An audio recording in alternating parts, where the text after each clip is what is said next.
वाह क्या बात है भाई। और देश प्रेमी के ये गाना सुन के आप लोग भी हैरान हो जाएंगे। ढोड़ी के नीचे घाव भइल बा। बताइए कितना प्यारा, कितना मजेदार, कितना भाई चटकदार गाना है। अगर आप लोग ये गाना देख रहे हैं तो इस वीडियो को पूरा देखिएगा। तो मैं आसान विश्वास करता हूँ भाई इस वीडियो को ज्यादा से ज्यादा शेयर करिएगा, ठीक है। जितना हो सके इस वीडियो को शेयर कर दो दबा के। तो मैं आसान विश्वास करता हूँ ये गाना ढोड़ी के नीचे घाव भइल भाई, ये देख लीजिए पोस्टर।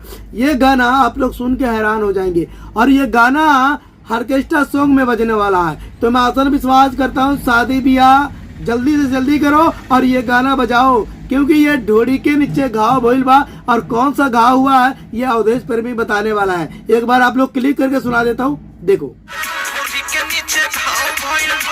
देख लिए कहाँ हुआ है, ढोड़ी के नीचे घाव भइल बा। तो इस वीडियो को जितना हो सके भाई सपोर्ट करिएगा, इस वीडियो को जितना हो सके शेयर करिएगा। तो मैं आसान विश्वास करता हूँ देश प्रेमी के गाना जब भी कोई आता है भाई रिव्यू करके, रोस्ट करके आप लोगों को सिर्फ एंटरटेनमेंट कराता हूँ। बुरा मत मानिएगा, ये गाना बड़े मजेदार और मसालेदार वाला है। तो इस वीडियो को जितना हो सके शेयर और लाइक दबा कर दे।